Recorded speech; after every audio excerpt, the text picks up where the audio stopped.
మండల పరిధిలో గూడూరు గ్రామంలో శ్రీ గురుపీఠం ఆధ్వర్యంలో శ్రీ శ్రీ విశ్వయోగి విశ్వంజీ మహారాజ్ విద్యా ఆశీస్సులతో పెద్దకూని చిన్నారం రమాదేవి శివకుమార్ గౌడ్ దంపతులు నూతనంగా నిర్మించిన మందిరాలలో శ్రీ దత్తాత్రేయ మహాస్వామి శ్రీ సాయిబాబా దేవతామూర్తులు కొలువు తీరడంతో భక్తులు నిత్యం తమ మొక్కులను తీర్చుకుంటూ దేవుణ్ణి తలుచుకుంటే దేవుడు మన దగ్గరకు వస్తాడనే మాటకి ఇదొక నిదర్శనంగా మన ప్రాంతాల్లో ఇంత పెద్ద మందిరాలు నిర్మించి దేవతల మూర్తులు మనకు ప్రత్యక్షంగా నిత్యం దర్శనమిస్తుంటే ఇంతకంటే మనకి ఇంకేం కావాలి అని భగవంతుడిని వేలుకోవడమే తప్ప వేలు అందుకోవడమే మన జన్మ పుణ్యఫలమని భక్తులు తెలిపారు.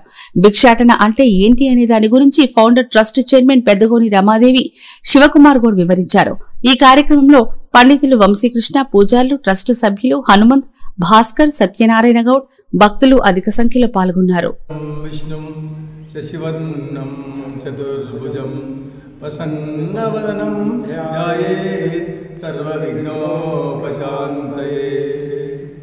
గురుర్బ్రహ్మ గురుర్విష్ణు గురుర్దేవో మహేశ్వరః గురు సాక్షాత్ పరబ్రహ్మ తస్మై శ్రీ గురువే నమః.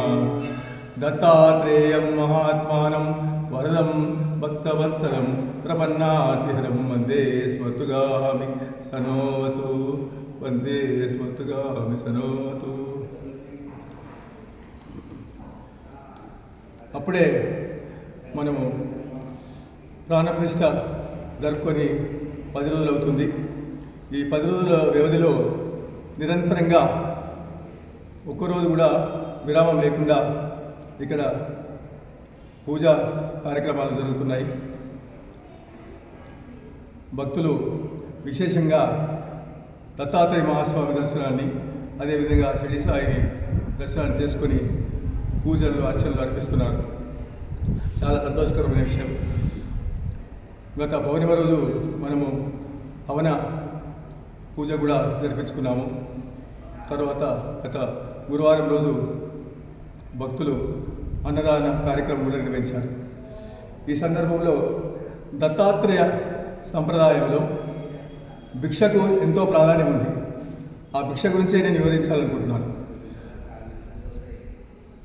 దత్తాత్రేయుడు నేటికి గంగలో స్నానం చేసి కొల్హాపురంలో భిక్ష చేసే సమయానికి వెళ్ళి అక్కడ మధ్యాహ్నం భిక్షా సమయంలో ఏదో రూపంలో భిక్ష చేస్తారని చెప్పి మనకు దత్తపురాణము గురుచరిత్ర తెలియజేస్తున్నాయి.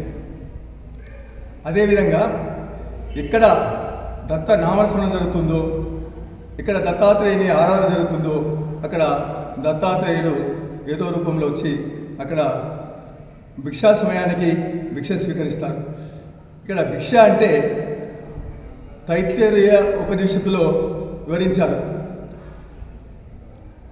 యోగులు, సన్యాసులు వారు ఇంట్లో వండుకొని తినలేరు. వాళ్ళు భిక్షాటపైనే ఆధారపడి ఉంటారు. అందుకని గృహస్థుల యొక్క ధర్మం ఏంటంటే వారికి భోజనం పెట్టుట గృహస్థుల ధర్మం. అదేవిధంగా భిక్షకు వివిధ రకాల వివరణలు ఇచ్చారు. భిక్ష ఏ విధమైన భిక్ష అయినా సరే మీరు భక్తితో సమర్పించేది, భగవంతుడికి సమర్పించేది ఏదైనా భిక్ష కిందకి వస్తుంది. సత్యత్తులో బాబా ఒక సందర్భంలో ఒక భక్తులు చెప్తారు, మీరు ఈరోజు నాకు దక్షిణ ఇస్తున్నారంటే మీరు విత్తనం నాటడం అటువంటిది, దానికి 10 రెట్లు మీరు పొందుతారు.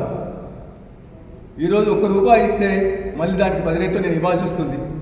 అది మా ధర్మం అని చెప్పేసి బాబా వివరిస్తారు. అందుకే దత్తాత్రేయ సంప్రదాయంలో భిక్షకు ఎంతో ప్రాధాన్యం ఉంది.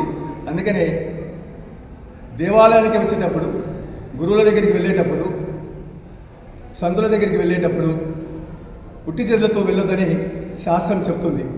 అందుకని చెప్పేసి దేవాలయానికి వచ్చే భక్తులు తోచిన విధంగా, స్తోమతతో కూడిన విధంగా పువ్వులు కానీ, పళ్ళు కానీ, కొబ్బరికాయలు కానీ, ఇక్కడ మన దగ్గర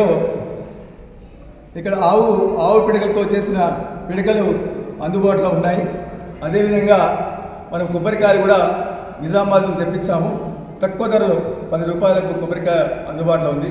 ఆ టెంకాయను, ఆవు పిడకలను మనం దునిలో వేసినట్టయితే అత్యంత పుణ్యఫలం. కాబట్టి భక్తులకు తెలియజేస్తున్నాము. గుడికి వచ్చిన వాళ్ళు ఊరిక రాకుండా ఏదో దక్షిణ సమర్పించుకుంటే దక్షిణ రూపంలో అయినా సరే ఇక్కడ మనము ఉండీలు కూడా పెట్టాము. ఆ ఉండిలో దక్షిణ వేసినా సరే పూల రూపంలో సమర్పించినా లేకపోతే పళ్ళ రూపంలో సమర్పించినా దానికి ఫలితం ఉంటుంది. దీనికి ఏంటంటే భిక్ష దత్తాత్రేయ మహాస్వామి ఎప్పుడూ భిక్షతోనే వారు సంచరిస్తుంటారు. కలియుగం ప్రతి యుగంలో అవతరిస్తారు వారు నిరంతరంగా కృతాయం కన్నా ముందు అవతరించిన అవతారము దత్తాత్రేయ అవతారం అని ఇంతకుముందు నేను తెలియజేశాను.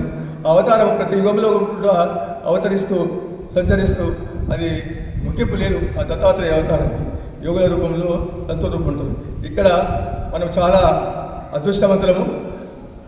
ప్రపంచంలో లేని విధంగా ఇక్కడ దత్తాత్రేయ మహాస్వామి పంచాయతాన్ని మనం ఏర్పరచుకున్నాము. ఇక్కడ ఇండియాలో ఉన్న భారతదేశంలో ఉన్న దత్తావతారులంతా గురుమూర్తులతో సహా దత్తావతారులంతా ఇక్కడ నిలిచారు. కాబట్టి భక్త మహాశయులకు మరోసారి తెలియజేసిందంటే ఇక్కడ దత్తాత్రేయ మహాస్వామి దర్శించి ఇక్కడ ప్రదక్షిణ చేసుకొని మీకు తోచిన విధంగా మీరు సేవలు చేసి తరించాలని చెప్పి ఈ సందర్భంగా నేను తెలియజేస్తున్నాను. జై గురుదేవ దత్త.